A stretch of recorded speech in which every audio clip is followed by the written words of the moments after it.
Hey Jeff. Hey Chris. I have a real test for you. Oh boy. So I've spent the last weekend playing with the iPhone 14 and 14 Pro, and if there's one thing people expect when they buy a new iPhone, it's better camera performance. So I took a bunch of photos with those devices and a few older and other ones just for funsies, and it's your job to tell me which one you think is best.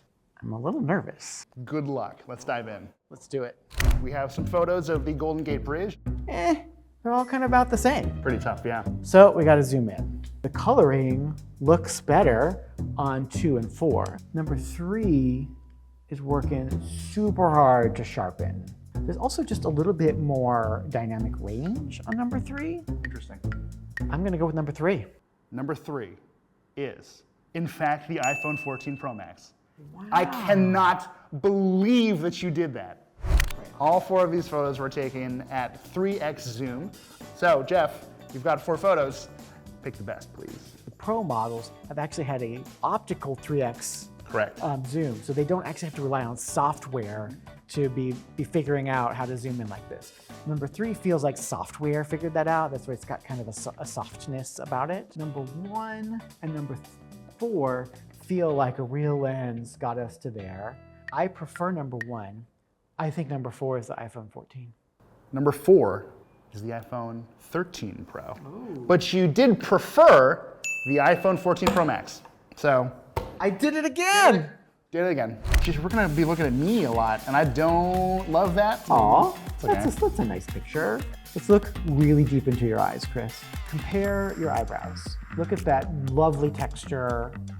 I feel like you could put a brush over that, but here, it seems sort of dull. I like number 3 because it's giving us nice detail on your face. Number 3 is the iPhone 14 Pro Max. But this was a bit of a trick because number 1 was the iPhone 14. So quite similar in some respects, but just I wanted to include them because right off the bat, there's, to me at least, quite a different feel between the two. Yeah. We now move into our last test, low light. Initial impression is 2 is the winner. But I want to zoom in. Was there a tripod? It's all handheld. If I said anything nice about 2, I take it back. Why is that? It just can't get a sharp line on your glasses. Your face looks a lot more like smoothed out. You've had some Botox in number 1. No comment. I'm gonna go with number 3. Number 3 is your pick. Final answer. Number 3 is the iPhone 14 Pro Max. You absolutely nailed this test. So, Jeff, we've just looked at a bunch of photos. What have we learned here, apart from the fact that you really like the iPhone 14 Pro Max?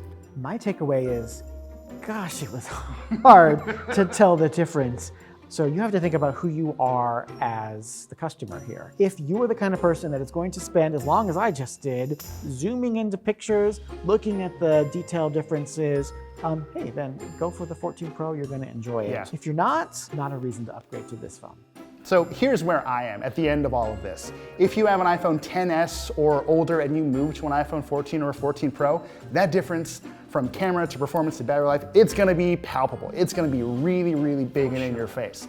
But if you have a newer device and you're thinking about it, there are other factors that might come into play. So emergency SOS via satellite, car crash detection. These are things that might tip the balance in favor of the iPhone 14 series, even if you have a more recent device.